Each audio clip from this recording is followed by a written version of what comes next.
Hello dear students, मैं यहाँ पर आपके साथ आपका भाई आपका दोस्त यहाँ पर जुड़ा हूँ। और आज का लेक्चर यहाँ पर हम लोग लेकर आए हैं आपके लिए हिंदी स्पेशल हिंदी पैडागोजी का सेशन है। और हिंदी पैडागोजी में हम लोग यहाँ पर प्रैक्टिस सेट लगाने वाले हैं। और इस प्रैक्टिस सेट में हम यहाँ पर देखेंगे 10 महत्वपूर्ण इंपॉर्टेंट क्वेश्चनों को, जो यहाँ पर हिंदी पैडागोजी में आपका आने वाला टॉपिक हो सकता है या कंटेंट हो सकता है। तो यहाँ पर हम आपके साथ जुड़ चुके हैं, आप भी फटाफट जुड़ जाइए। आपके साथ भी आपके पास में नोटिफिकेशन आ चुका होगा।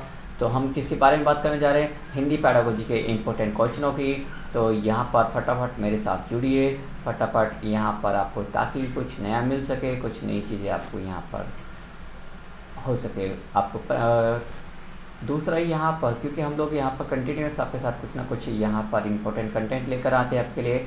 तो फटाफट जुड़ जाइए मेरे साथ में। यहाँ पर वेरी मॉर्निंग रिया, तो हम यहाँ पर कंटिन्यूस जुड़े हुए हैं, आप लोग भी जुड़ेंगे तो यहाँ पर आपको काफ़ी इंपॉर्टेंट हेल्प मिलेगी। चलिए शुरू करते हैं यहाँ पर आपका सेशन। और पहला क्वेश्चन यहाँ पर आप बताएंगे। पहले क्वेश्चन में आप यहाँ पर मुझे जवाब देंगे। सीखना किसी स्थिति के प्रति को दर्शाता है। जब इस लर्निंग होती है तो लर्निंग को क्या करता है? क्या अभिक्रिया के प्रति या सक्रिय प्रतिक्रिया या फिर प्रक्रिया या इनमें से कोई नहीं। अभी आपने देखा था कि यहाँ पर सक्रिय अनुबंधन सिद्धांत मैंने आपको पढ़ाया। तो उसमें आप क्या है सीखना, आप सीखना क्या होता है? जब आप किसी चीज़ के लिए कार्य करते हैं,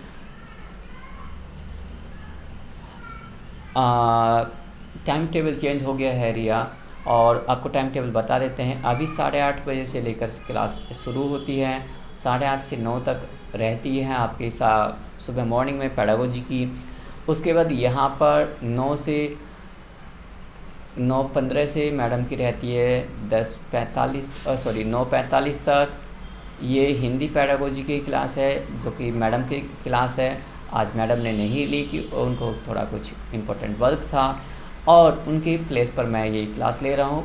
लगातार मैडम ही क्लास लेती हैं, ठीक है। इसके बाद 10 बजे भी यहाँ पर मेरी ही क्लास होगी, और 10 से यहाँ पर अभी 10:30 तक चल रहा है, लेकिन 10 से 11 होने वाला था टाइम। अभी आपका 10 से 10:30 चल रहा है, जिसमें हम यहाँ पर बात करते हैं एसएसटी स्पेशल, ठीक है, एसएसटी स्पेशल। और यहाँ पर इसके बाद 11 बजे से यहाँ पर मैथ्स और साइंस स्पेशल चलता है, जिसमें यहाँ पर मैथ्स और साइंस के इम्पोर्टेंट क्वेश्चन करते हैं हम लोग यहाँ पर। फिर इसके बाद यहाँ पर फर्स्ट और सेकंड पेपर दोनों साथ चल रहे हैं। यहाँ पर 12 बजे यहाँ पर मैडम की क्लास होती है, यहाँ पर उनकी ईवीएस की क्लास होती है। किसकी क्लास होती है? ईवीएस की क्लास। फिर इसके बाद 1 बजे यहाँ पर सीटेट तक का यहाँ पर ओवर हो जाता है। यहाँ पर मैडम श्वेता मैडम की क्लास होती है, जो कि मैथ्स की क्लास होती है यहाँ पर 1 से 2 बजे तक, जिसमें एनसीईआरटी का मैथ्स कंटिन्यू कराया जा रहा है, हर एक क्वेश्चन डे बाय डे। इसके बाद यहाँ पर 2:15 से 2:45 तक उनकी हिंदी की क्लास होती है, जो कि इम्पोर्टेंट होती है। ये थोड़ा सा टाइम टेबल था जिसमें मैंने आपको डिस्कस किया है, तो आप इसे आप देख सकते हैं। यहाँ पर पूरा टाइम टेबल मैंने आपको बता दिया, डिस्कस कर दिया। आप आज का क्वेश्चंस वापस हम लोग देख लेते हैं यहाँ पर किस तरीके से रहेगा, क्या प्रोसेस रहे। तो पहले वाले का जो आपको आंसर मिल गया, उसका आपको पता चल गया होगा। इसका सेकंड आंसर होगा, क्या होगा इसका? सेकंड। चलिए बात करते हैं यहाँ पर नेक्स्ट क्वेश्चन की तरफ पढ़ते हैं। तो यहाँ पर क्वेश्चन नंबर 2 को आप देखेंगे, क्वेश्चन नंबर 2 को आप जानेंगे। अधिगम के संदर्भ में कौन सा कथन सही नहीं है? मतलब लर्निंग के बारे में किसे हम लोग यहाँ पर इन और सभी में से सही नहीं है, तो आप वो बताएंगे क्या सही नहीं है। तो आप देखेंगे यहाँ पर व्यक्ति के सर्वांगीण विकास में सहायक, क्या अधिगम होता है? व्यक्ति के सर्वांगीण विकास में सहायक होता है। आप सोचेंगे ज्ञान के व्यवहारिक प्रयोग में सहायक, क्या है? ये बात सही है। विषय वस्तु को रटकर याद करने में सहायक, क्या ये बात सही है? व्यक्ति के व्यवहार में परिवर्तन लाने में सहायक। तो आप लर्निंग के बारे में बताएंगे, लर्निंग के बारे में क्या सही नहीं है, तो आप इसका जवाब बताएंगे क्या होना चाहिए। चलिए कोशिश करते हैं, यहाँ पर ट्राई करते हैं, ठीक है। व्यक्ति के सर्वांगीण विकास में सहायक, बिल्कुल बात सही है। ज्ञान के व्यवहारिक प्रयोग में सहयोग, बिल्कुल बात सही है। विषय वस्तु को रटकर याद करने में सहायक, बिल्कुल बात सही नहीं है। हम किसी भी चीज़ को रटकर याद नहीं करते, यहाँ पर व्यक्ति के व्यवहार में परिवर्तन लाने, बिल्कुल बात सही है। अधिगम क्या होता है, जब हम लोग लर्निंग करते हैं तो लर्निंग किसी न किसी बात को, किसी न किसी एक्टिविटीज़ के द्वारा हम लोग यहाँ पर क्या करते हैं, अपने व्यवहार में परिवर्तन लाते हैं, है ना। चलिए नेक्स्ट क्वेश्चन की तरफ बढ़ते हैं। यहाँ पर बात करेंगे यहाँ पर क्वेश्चन नंबर 3 की। इसकी बात करें थर्ड की, भाषाई योग्यता के अंतर्गत आते हैं। भाषाई योग्यता के अंतर्गत क्या आता है, यहाँ पर भाषा योग्यता के अंतर्गत बताएंगे क्या आता है, उसे आप चेक करेंगे। क्या मौखिक अभिव्यक्ति, या सांकेतिक अभिव्यक्ति, या लिखित अभिव्यक्ति, या ये सभी। तो यहाँ पर जब भाषा सीखते हैं तो भाषा के सीखने में और भाषा के प्रयोग में क्या कौन सी योग्यताएं आपको यहाँ पर ऐड की जाती है, ये कौन सी होनी चाहिए। तो मेरे हिसाब से देखिए, मौखिक भी भाषा अभिव्यक्ति का एक साधन है, यहाँ पर योग्यता का साधन है। सांकेतिक अभिव्यक्ति भी, ये भी एक साधन है। लिखित अभिव्यक्ति भी भाषा को, अपनी बात को रखने का एक साधन है, एक तरीका है। तो इस प्रकार से आपके ये क्या हो जाएंगे, सारे हैं। मतलब भाषा की अभिव्यक्ति को व्यक्त करने का तरीका आपके पास लिखित भी होता है, मौखिक भी होता है और सांकेतिक भी होता है। तो चलिए नेक्स्ट क्वेश्चन की तरफ बढ़ते हैं। यहाँ पर चोमेस्की के अनुसार भाषा सीखने के क्रम में डैश भी साथ साथ चलती है। जब भाषा सीखते हैं तो चोमेस्की के अनुसार क्या साथ चलती है, वो कौन सी एक्टिविटी होती है जो कि साथ साथ आगे बढ़ती है। तो आप इसका ध्यान देंगे और बताएंगे इसमें। चोमेस्की के अनुसार भाषा सीखने के क्रम में कौन सा साथ चलता है, सामाजिक, वैज्ञानिक, या वाचिक तंत्र, या व्यवहारिक तंत्र।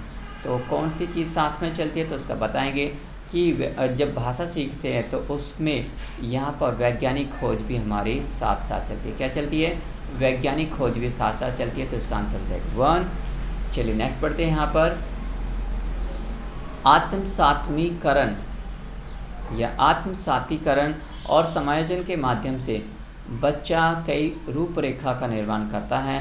तो यह विचार है आत्मसात्मीकरण। तो ये पहली बात तो ये है, आत्मसात्मीकरण वर्ड किसने दिया, किसके द्वारा प्रयोग किया गया है, इसमें आपको पता होना चाहिए किसका है। एसिमुलेशन कौन यूज करता है, एसिमुलेशन और एडजस्टमेंट किसने यूज़ किया, तो आप बताएंगे, इसका जवाब देने का प्रयास करेंगे। तो आत्मसात्मीकरण या समायोजन के द्वारा बच्चे रूपरेखा का निर्माण करते हैं। तो वाइगोत्स्की या चोमेस्की या पियाजे या पावलोव। तो ये किसका कथन है, ये है पियाजे का कथन। किसका कथन है, ये पियाजे का। बाल्यावस्था में किसी वस्तु तक पहुँचने, नेक्स्ट क्वेश्चन की तरफ बढ़ते हैं। बाल्यावस्था में किसी वस्तु तक पहुँचने, उसे पहचानने, बिना किसी सहारे के खड़े होना आदि किस प्रकार का अधिगम कहलाता है। मतलब जब हम लोग बिना किसी सहारे के खड़ा होते हैं और किसी प्रकार का अधिगम वहाँ पर करते हैं तो क्या कहलाता है यहाँ पर, संज्ञानात्मक, क्रियात्मक, विचारात्मक या वाचिक। तो ये किस तरह का अधिगम कहलाएगा, तो आप इसका जवाब देने का प्रयास कीजिए। जब वस्तु पहुँचने तक उस पहचानने, बिना किसी सहारे के खड़ा होना, मतलब बच्चा कुछ एक्टिविटी करता है तो वो क्या करता है, अपने आप से खुद से स्वयं से एक्टिव हो रहा है, तो इसे क्रियात्मक क्या कहते हैं, क्रियात्मक अधिगम कहते हैं। चलिए नेक्स्ट क्वेश्चन की तरफ बढ़ते हैं। विचारात्मक अधिगम के अंतर्गत, विचारात्मक अधिगम के अंतर्गत क्या आता है, तो यहाँ पर आप जवाब देने का प्रयास करेंगे। क्या चित्रात्मक कौशलों का अर्जित करना, क्या चित्रों, शब्दों आदि के माध्यम से सीखना, क्या विभिन्न परिस्थितियों के साथ सामंजस्य स्थापित करना, या बौद्धिक क्षमताओं का प्रयोग करने से। तो यहाँ पर क्या होगा, किससे संबंध होगा इसका, तो यहाँ पर जब विचारात्मक मतलब दिमाग का प्रयोग कर रहा है, अपने मस्तिष्क का प्रयोग कर रहा है, तो जब मस्तिष्क का प्रयोग कर रहे हैं तो कोई क्रियात्मक एक्टिविटी तो कर नहीं रहा, वो चित्रों और शब्दों का इत्यादि कोई ऐसा कुछ कर नहीं रहा, विभिन्न परिस्थितियों के सामंजस्य स्थापित करने की कोई बात ही नहीं है, क्योंकि विचार करने की बात करें तो बौद्धिक क्षमता है, किसका है, बौद्धिक क्षमता का उपयोग कर रहा है, अपना मस्तिष्क का उपयोग कर रहा है, तो ये विचारात्मक हो जाएगा। चलिए नेक्स्ट बात करते हैं, क्वेश्चन नंबर 8 की तरफ बढ़ रहे हैं। संकेतों, चित्रों, शब्दों इत्यादि के माध्यम से अधिगम किया जाता है। अधिगम किस प्रकार से किया जाता है, क्रियात्मक अधिगम, शाब्दिक अधिगम, या समस्या समाधान अधिगम, या उपयोग सभी। तो यहाँ पर जब हम लोग संकेतों, चित्रों के शब्दों के माध्यम से जब कोई अधिगम करते हैं तो वो कैसा अधिगम कहलाता है, तो संकेतों, चित्रों के द्वारा अधिगम, शब्दों आदि के माध्यम से अधिगम क्या कहलाते हैं, शाब्दिक अधिगम कहलाता है। कैसा कहलाता है? शाब्दिक अधिगम कहलाते हैं। यहाँ पर क्रिया तो कोई हो नहीं रही यहाँ पर, ठीक है, शब्दों का प्रयोग किया जा रहा है, समस्या समाधान किया नहीं जा रहा, तो इस तरीके से सभी तो हो नहीं सकता, तो केवल यहाँ तो आएगा सेकंड। चलिए बात करते हैं यहाँ पर नेक्स्ट, पियाजे के अनुसार। पियाजे के अनुसार भाषा अधिगम व अर्जन के संदर्भ में कौन सा कथन सही है?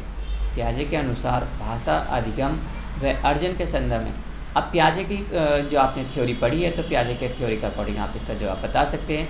भाषा अधिगम एवं अर्जन के संदर्भ में कौन सा कथन सही है? आप बताएंगे शाहीन, यहाँ पर जवाब दे सकते हैं आप अपना, कौन सा सही होगा। क्या ये भाषिक क्षमता जन्मजात होती है? क्या परिवेश के साथ अंतःक्रिया से विकसित होती है? क्या समाज के साथ संपर्क का परिणाम है? क्या ये बाह्य उद्दीपन का परिणाम है?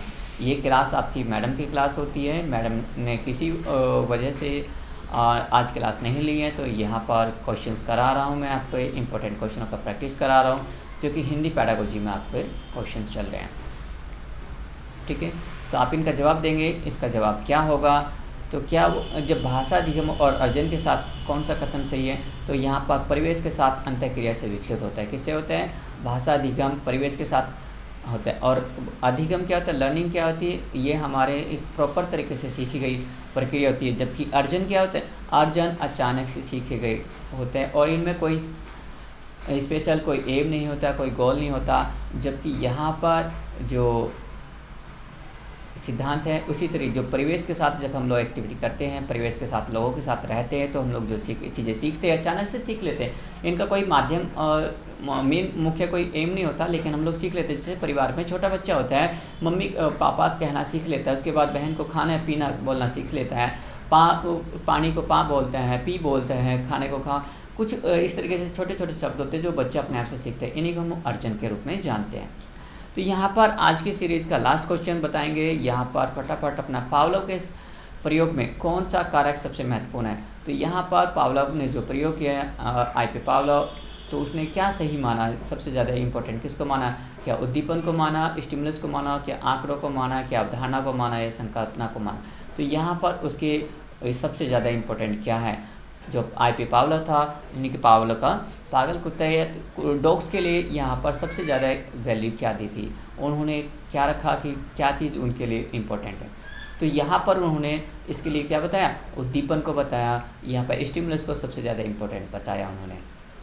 अब ये मैंने आपको 10 क्वेश्चंस कराए हैं। इन क्वेश्चनों को दोबारा से प्रयास करें कि आप इनमें कितना क्वेश्चन कर पाते हैं। दोबारा से वीडियो को पीछे तरफ लेके जाइएगा, तो वहाँ पर प्रयास करेंगे, आप अपने क्वेश्चन का जवाब देने का प्रयास करेंगे और प्रैक्टिस करेंगे, क्योंकि यहाँ पर हम लोगों ने आपके लिए इंपॉर्टेंट क्वेश्चन बनाए हैं, इंपॉर्टेंट कंटेंट दिया है, आपको कोशिश की है कि आपका इनका एक्सप्लेनेशन बेस्ट तरीके से कर सके और बेस्ट तरीके से आपको दे सकें।